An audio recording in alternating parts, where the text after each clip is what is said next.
No programa Hora e a Vez da Pequena Empresa de hoje, você vai ver. Na semana passada, a Comissão do Trabalho realizou uma audiência pública para discutir o projeto de criação da Secretaria da Micro e Pequena Empresa. Veja mais detalhes com o Dr. Marcos Tavares. Muitos micro e pequenos empresários têm o sonho de ver seus produtos nas prateleiras de grandes lojas. Saiba como realizar esse desejo com as dicas do professor Pedro Matizoncas. No quadro Pequena Notável, conheça uma pequena fábrica do Ipiranga que produz meias esportivas para homens, mulheres e crianças. E diretamente de nossos estúdios, uma entrevista com o presidente do Sindicato do Comércio Varejista de Gêneros Alimentícios de São Paulo, Álvaro Furtado. Você sabia que a urna eletrônica foi criada e desenvolvida no Brasil, tornando nossa apuração de votos exemplo para todos os países? Se somos respeitados em todo o mundo, por que comprar produtos importados? Compre produtos fabricados no Brasil. O mercado interno cresce, sua empresa agradece e seu emprego permanece. Uma campanha simples, Sindicato da Micro e Pequena Indústria do Estado de São Paulo. O sonho de muitos dos micro e pequenos empresários é ter seus produtos à venda em grandes lojas. Mas como isso pode ser feito? Montar estandes nesses grandes varejistas é um bom modo de apresentar para a clientela seus produtos e saber qual será a aceitação daquele público especificamente. Mas é uma excelente experiência para você fazer vamos dizer assim, uma pesquisa muito efetiva de aceitação do teu produto com venda que você está fazendo. Então, é uma excelente experiência essa. Se o pequeno e médio empreendedor tiver condições de fazer um stand num shopping, num local que tenha tráfego, certo? Tenha muita gente andando por ali, é uma belíssima experiência. Antes de procurar outra grande loja, é necessário fazer uma pesquisa de mercado e ouvir outros compradores, pois eles querem saber qual é o diferencial que você irá oferecer. Se ele tiver capital, se ele tiver condições de fazer esse investimento em pesquisa, muito bom, é muito saudável, porque vai trazer muita informação e ele vai sair a campo com grande confiança. Participar das feiras de negócios é uma excelente maneira de conhecer lojistas que buscam por novos produtos. Na maioria das vezes, o lojista irá atrás de você quando os clientes começam a perguntar sobre os seus produtos. Planejamento, planejamento, planejamento, ter confiança no seu produto, fazer bem feito, certo? Fazer uma coisa que você saiba fazer. E quando eu estou falando de fazer bem feito, eu gosto de uma frase maravilhosa que é: faça o óbvio, faça o arroz com feijão bem feito. Você sabe fazer, o teu concorrente vai ficar preocupado com você. E, consequentemente, o consumidor, quando ele pega o teu produto, seja ele um produto, uma roupa, um produto de uso pessoal, ele sente isso, que aquele produto, eu quero esse produto foi feito para mim, poxa, eu me sinto feliz em ter esse produto. Tudo isso aí já teve um trabalho todo anterior de planejamento. Então, resultado, lucro, certo? E dinheiro em caixa para novos empreendimentos. Com as dicas dadas, você poderá analisar quais são as melhores lojas com o melhor público para apresentar os seus produtos.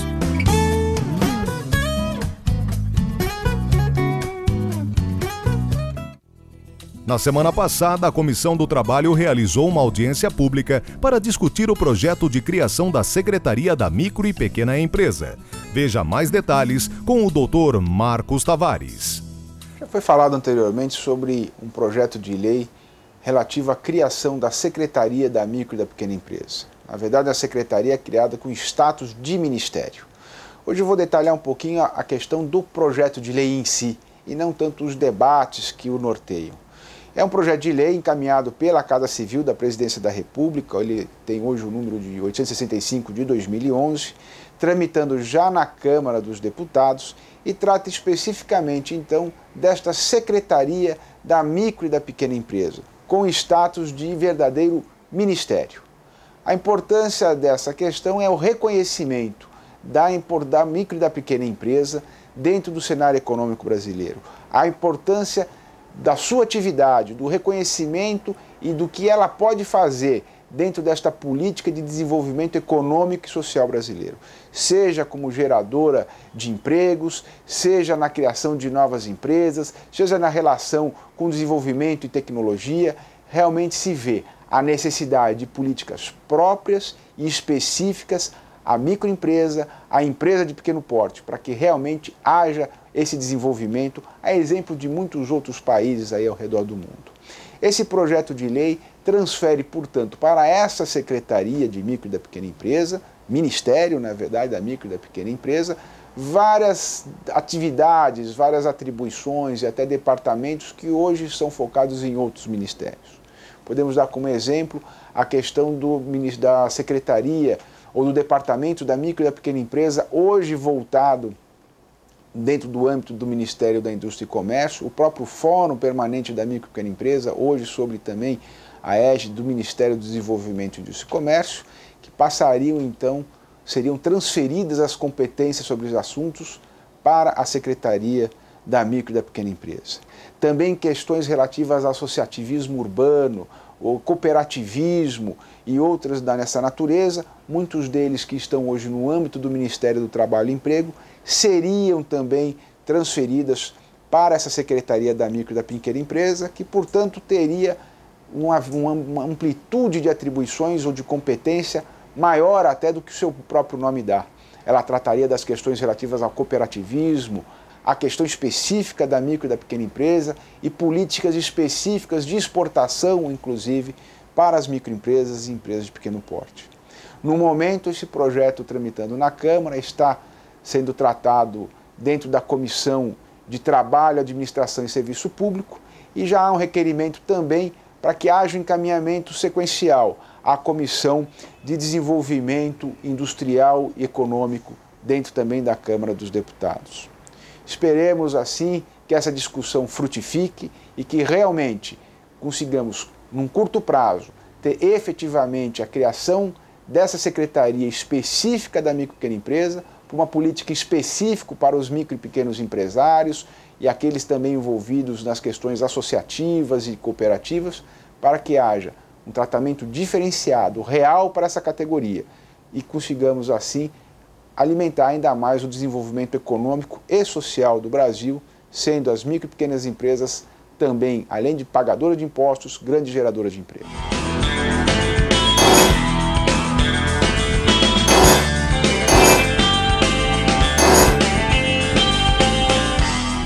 Você sabia que a urna eletrônica foi criada e desenvolvida no Brasil, tornando nossa apuração de votos exemplo para todos os países?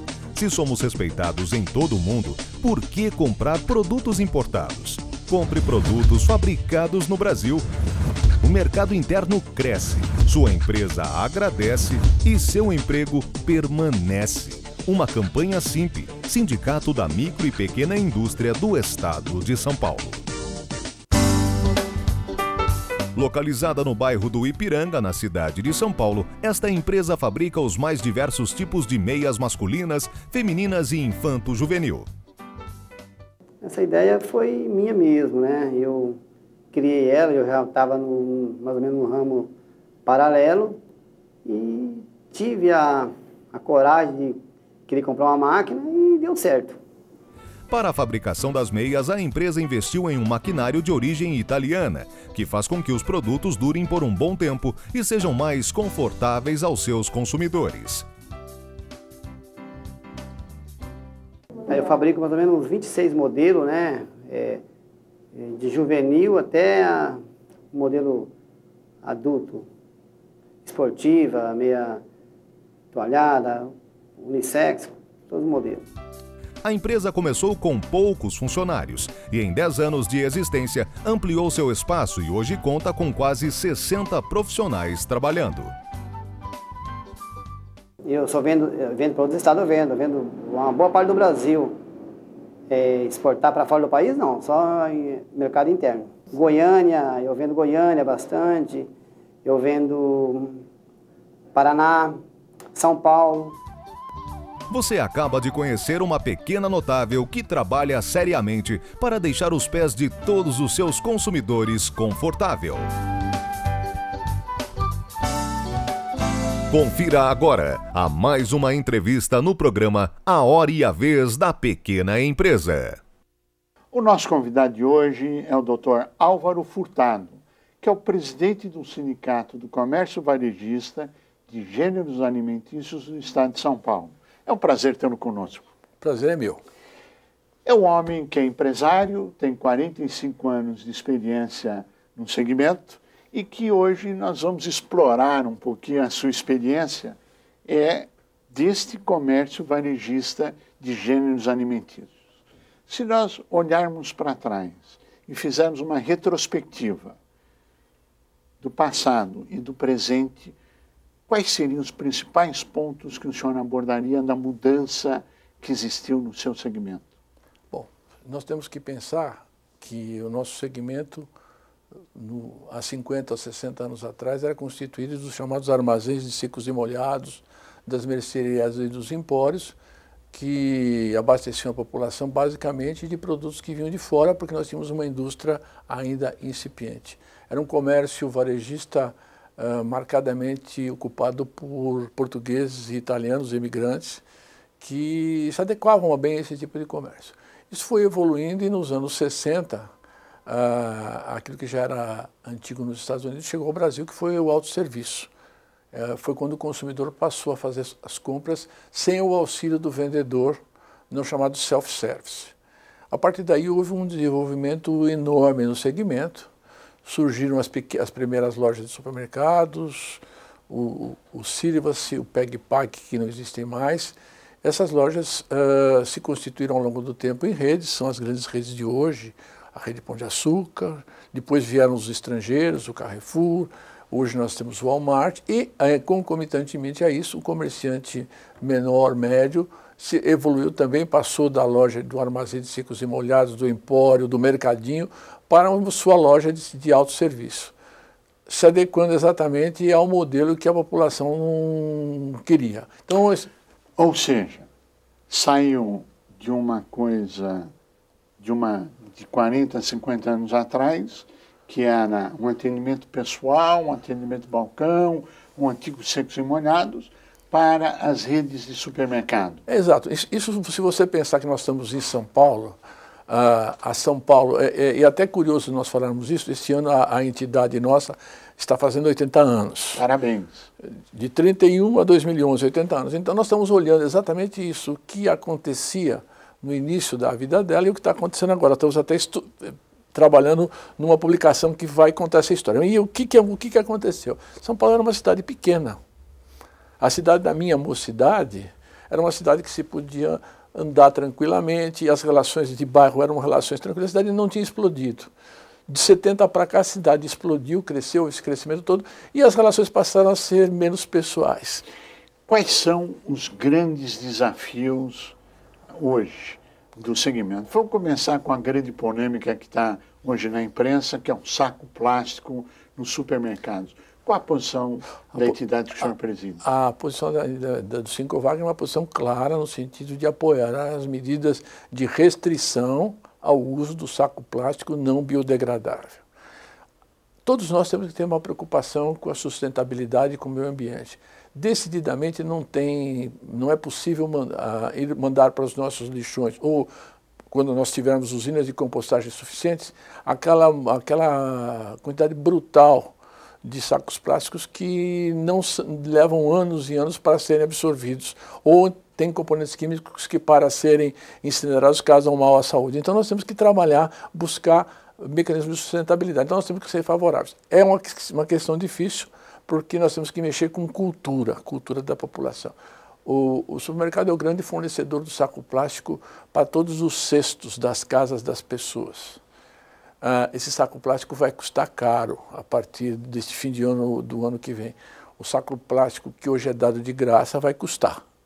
E tem que custar porque a pessoa, se custar, ela vai pensar duas vezes antes de comprar e pagar. Ela vai talvez usar uma sacola retornável ou trabalhar com embalagem de papelão, que as lojas estão fornecendo. Então, acho que é um processo que se iniciou, se fez algumas experiências em Jundiaí, em outros lugares, está dando certo e nós temos que prestigiar.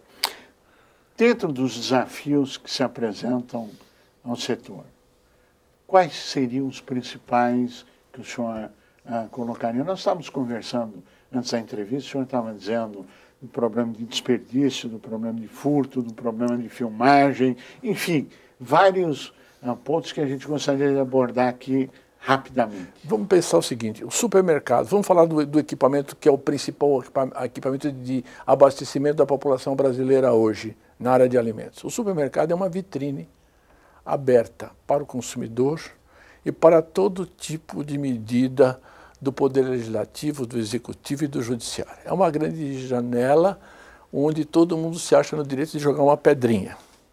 Então nós temos que fortalecer essa janela de maneira a transformá-la numa janela imune a isso. Isso passa por eficiência. Eficiência em todos os sentidos. Eficiência na gestão. A gestão tem que ser moderna. Eficiência na gestão de pessoal, você tem que ter pessoal de boa qualidade, treinar esse pessoal. Você tem que trabalhar com muito cuidado em face da legislação trabalhista.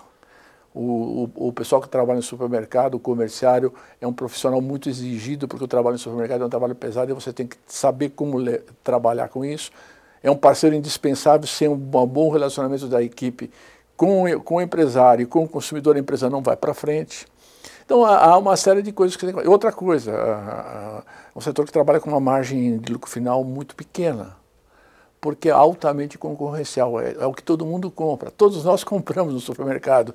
Quem consome arroz, feijão, consome óleo de soja, consome carne, consome café, açúcar, assim por diante. Todo mundo consome esses itens. E o preço disso é altamente competitivo, que todo mundo sabe. O preço, e se alguém não praticar o preço corrente, médio de mercado, não sobrevive. Então, margens muito pequenas, resultado final, ao fim de um exercício, muito pequeno. E nós temos que lutar contra o desperdício e a perda. As perdas são as perdas decorrentes do mau gerenciamento dos produtos e a perda por desvios, que são um problema muito grave no setor de supermercados e que todas as empresas buscam mecanismos de aperfeiçoá-los, porque faz a diferença entre fechar um ano com lucro ou não com lucro. Se você tiver uma perda muito grande, você fecha o ano no vermelho ou praticamente sem lucro. Se você trabalhar bem a perda, você termina o ano com um bom resultado. Quer dizer, esse, a nível gerencial, é o maior problema, que seriam as perdas. A perda é um dos mais graves problemas do setor de gêneros alimentícios, seguramente.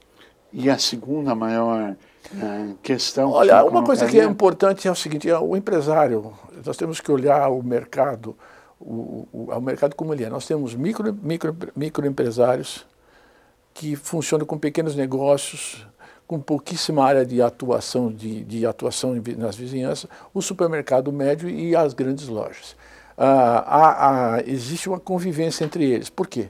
Porque a grande loja trabalha com grande quantidade grande volume, ela tem uma diversidade, uma quantidade de itens muito grande, ela é atrativa por conta disso, ela é moderna. A loja muito pequena é para responder exatamente à necessidade premente da família, de quem mora no entorno. E a loja média, a loja de bairro, a loja de vizinhança, é a grande coqueluche do momento. É a loja não muito grande, uma loja que caiba em qualquer lugar, porque um hipermercado ou uma loja muito grande hoje é muito difícil em cidades como São Paulo e mesmo em algumas cidades do interior. E essa loja de vizinhança é uma loja focada num entorno de 4 quadras ao redor dela. Ela vai fornecer para a população aquilo que a população consome no dia a dia. Ela vai buscar trazer o consumidor desse perímetro todos os dias ou mais dias possíveis para a compra. Ela vai estar focada naquilo que o consumidor quer comprar. É preciso que o empresário acompanhe a operação no dia a dia, verificando o que o consumidor procura e não tem para no dia seguinte esse produto estar à disposição e estabelecer uma relação de empatia com o consumidor. As pessoas gostam de ir numa loja, nós todos gostamos de ir numa loja, e ser tratado por senhor, qual é o seu nome, e a loja menor permite isso. A loja é grande, o hipermercado, o tratamento é impessoal. Na loja de vizinhança, na loja de conveniência do bairro, o empresário é conhecido, ele mora ali, vive ali, ele, a mulher, os filhos trabalham, E há uma relação com a comunidade. E esse empresário, se adotar práticas modernas, ter boa assessoria e acompanhar a vizinhança, como ela age, ele vai ser bem sucedido. A mudança do regime inflacionário para o regime de estabilidade econômica que, felizmente, vivemos hoje, com pequenas inflações que vêm, vão e voltam, mudou o comportamento e a gestão do supermercado? Olha, claro, do comércio em geral e dos supermercados especialmente. Por quê? Existia, eu vou usar uma expressão delicada, um grande grau de informalidade no trato tributário no passado, que era muito significativo. À medida que a legislação evoluiu e que os mecanismos de controle se fizeram mais presentes através da eletrônica, a informalidade tributária, entre aspas, acabou. Então, você hoje, o que você tem que trabalhar dentro do regime tributário sem nenhuma margem para qualquer escape. Então, você tem que ser eficiente. Você tem que ser eficiente. Há mecanismos de você pagar menos tributos sem infringir a lei. Você tem que ser bem assessorado e buscar isso. Então, é preciso que a empresa tenha um cuidado muito grande com isso. Não pode simplesmente ficar comprando e vendendo sem olhar o que é melhor fazer, certos mecanismos que você pode usar para ter melhores resultados. E a inflação propriamente dita? A mudança dela?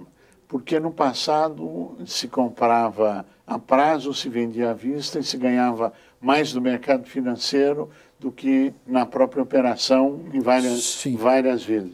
Isso acabou? Acabou. Hoje a grande moeda da loja de supermercado é o dinheiro plástico. É o cartão de crédito e o cartão de débito. Hoje o cheque, o famoso cheque, o cheque borracha, perdeu expressão. A população da classe de renda mais baixa ainda usa muito o dinheiro. A população que já ascendeu já está usando o dinheiro plástico. E pouca gente usa cheque. E o cartão de crédito por si só já é uma maneira de você flexibilizar o dinheiro que você tem e o quanto você pode gastar. Então, acabou sendo uma troca razoável daquele costume para esse costume, mas muito diferente porque naquele tempo a inflação era estratosférica. Hoje a nossa inflação mensal é muito pequena. O senhor diria que, olhando para frente, qual tipo de empresa que deve continuar existindo e os desafios, porque nesses 80 anos de existência do sindicato muita coisa mudou e estamos num momento de mudanças. Se o senhor tivesse que olhar hoje, qual seria a tendência futura no seu segmento? Olha, eu vou tentar ligar minha bolinha de cristal. Por favor. Eu não sei se ela vai funcionar muito bem, claro, mas eu vou dizer o seguinte, vai sobreviver quem achar o seu nicho de mercado, quem trabalhar com eficiência, quem enxergar o consumidor como um aliado e um parceiro e quem acompanhar as tendências de modernidade. Não importa o porte e o tamanho da empresa. Um microempresário pode muito bem, com todas as restrições do seu tamanho, se ele estiver bem linkado naquela população para quem ele serve. O empresário de loja de conveniência ou de loja de vizinhança e a grande organização, principalmente pela sua capacidade de evoluir com a rapidez para a modernidade, pela sua possibilidade de se comunicar pela mídia e assim por diante. Nós chegamos ao final do nosso tempo e eu pediria as suas considerações finais. Eu fico muito feliz de estar aqui neste programa do SIMP, uma entidade parceira nossa, porque nós somos basicamente uma entidade representativa do segmento de médias e pequenas empresas, e é muito bom estar aqui com o José Ficuri, a quem eu conheço de muito tempo. Você sabia que a urna eletrônica foi criada e desenvolvida no Brasil, tornando nossa apuração de votos exemplo para todos os países? Se somos respeitados em todo o mundo, por que comprar produtos importados? Compre produtos fabricados no Brasil. O mercado interno cresce, sua empresa agradece e seu emprego permanece. Uma campanha SIMP, Sindicato da Micro e Pequena Indústria do Estado de São Paulo.